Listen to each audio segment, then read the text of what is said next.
So I would guess that most people watching this video have at least heard the name Lizzo before. We have not talked about her on my channel for years, and last time we did, she was dancing inappropriately at a Lakers game in some insane clothing up on the Jumbotron, and then called it discrimination when people criticized her for doing so at a family event. In general, Lizzo has always been all about the body positivity, and really everything that comes with that sort of branding. She is almost like a walking Dove commercial at this point. But now recently, the pop star has found herself in some hot water, after some of her former backup dancers have filed a lawsuit against her, alleging that Lizzo, much like Ellen DeGeneres, is actually a wolf in sheep's clothing and is just pretending to be pure when she's actually a bully herself, and that she's created a toxic work environment while on tour, ironically including body shaming these backup dancers, and essentially peer pressuring them to make them do things that they were not comfortable with. 3 of Lizzo's former backup dancers have filed a lawsuit against the singer,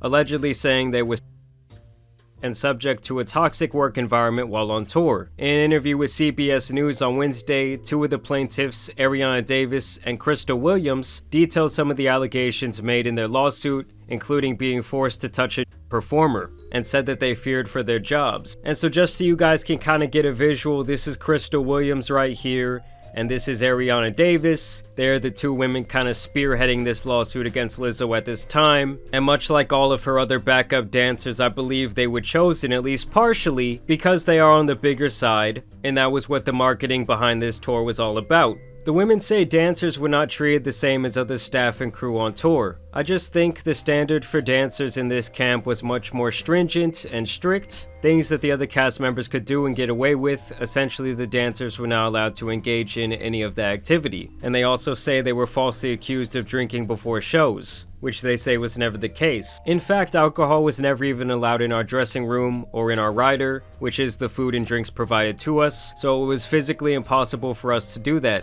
But we were the ones that were blamed for drinking on the job. It was stated to us by Lizzo. She was like, it doesn't matter if I'm doing it, doesn't matter if the band or anyone else is doing it, you guys can't do it. So far it doesn't seem like Lizzo is really doing anything too crazy besides kind of just being a hard-ass boss. They say following these conversations they were both fired. The singer's company Big Girl Touring and dance team captain Shirley Quigley were both named as defendants in the suit filed Tuesday in Los Angeles County. And then they go on to say that the dance team captain Quigley was adamant about sharing her religion in the workplace, pushed it onto the dancers, and criticized those who did not believe what she believed. I mean, yeah, if this was like a regular work environment and someone up above you on the food chain was trying to like push religion on you, for example, I mean, in a normal work environment, you could go right to HR and they would shut that shit down immediately. They also said that Quigley and Lizzo pressured them into going to a show in Amsterdam's red light district where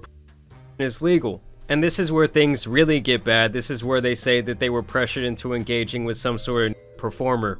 At the time, we had been fearing for our jobs and being ostracized, so it's an understanding in the camp, if you don't participate, try to get in with Lizzo, you will not be booked on as many jobs, she won't like you as much, and that you will be ostracized later. So it sounds like they just kind of put their head down and kept working.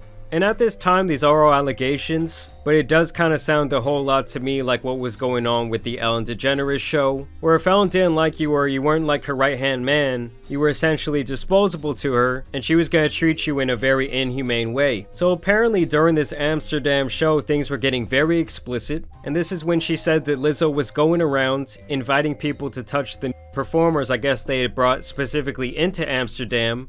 And then it got to Davis's turn. Davis said Lizzo was chanting her name and pressuring her to touch the performer. Even though Davis said no multiple times, Davis said she eventually gave in and did it. I briefly touched the performer, and everyone started laughing. It was funny to them because, of all people, they see me as a very modest person. Me touching a person was hilarious to them, adding that she was mortified. Lizzo, whose real name is Melissa Jefferson, is known for being body positive and encouraging women to love themselves as they are. I guess here's where like the fat shaming comes in. Davis, however, claims that the star acted hypocritically. Davis alleges that when she expressed that she was proud of herself and her work on the tour, Lizzo said she was worried about her at one point because she had gained some weight. I believe she was trying to allude to the fact that I was gaining weight in a way that she wouldn't get cancelled. It sounded like you're fat, you're fired. It was never you're gaining too much weight. It was never blatant. It was very nuanced.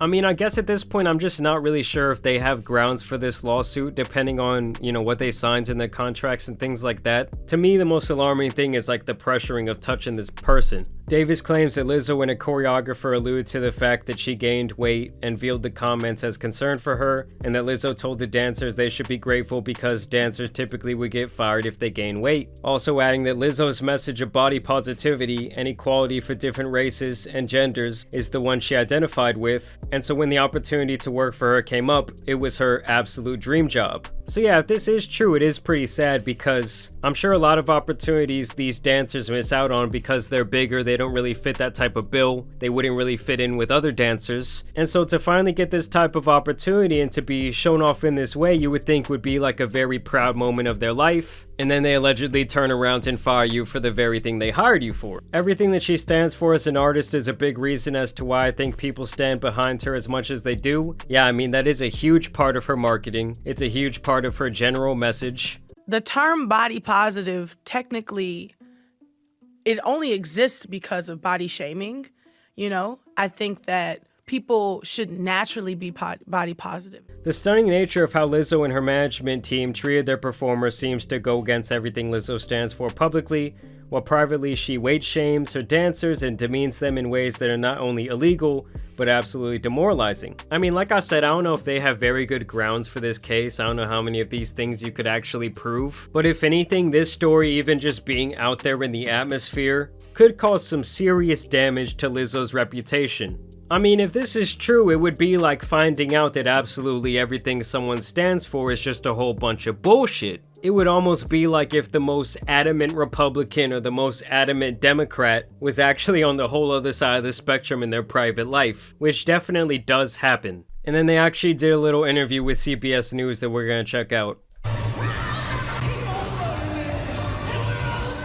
Now, Lizzo is known as a champion for various causes, and one of them is uplifting women who are overweight. Well, 3 dancers on her reality show are now suing Lizzo for harassment, weight shaming, and more. KCAL's Jeff Nguyen spoke with 2 of them and their attorney. I'm so new to this industry, and for this to be my first experience is really crazy. Ariana Davis and Crystal Williams were both on Lizzo's Amazon Prime show. Oh damn, so this was a whole Amazon Prime show. They got some good documentation of maybe what was going on. I mean, for them to already publicly come out and speak like this on a news station kind of tells me that they might really mean business. Especially if they got a good lawyer, they might be swimming in some millions real soon. Watch out for the big girls. The pair also went on tour with a Grammy Award-winning artist whose real name is Melissa Jefferson.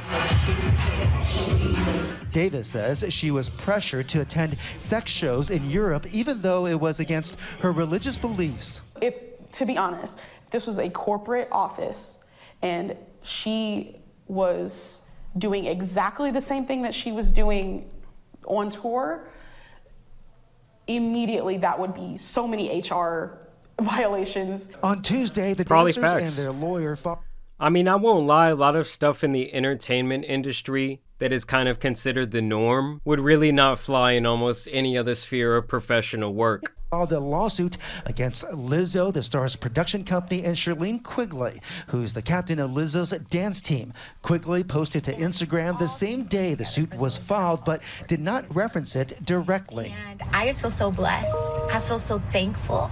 I feel so full of joy. I had such an amazing time on tour. The dancers say they were subjected to a hostile work environment that included weight shaming and unequal pay. I'm sorry, but the Lizzo verse is insane. Williams says she's speaking out because Lizzo is set to do a second season of her Amazon Prime show. So if there's anything that I can do in my power to ensure that dancers or singers or whoever decides to work with her don't have to go through that same experience, I'm gonna do that. The pair says they were eventually fired from Lizzo's tour. Nobody speaks up because they're so scared for their jobs.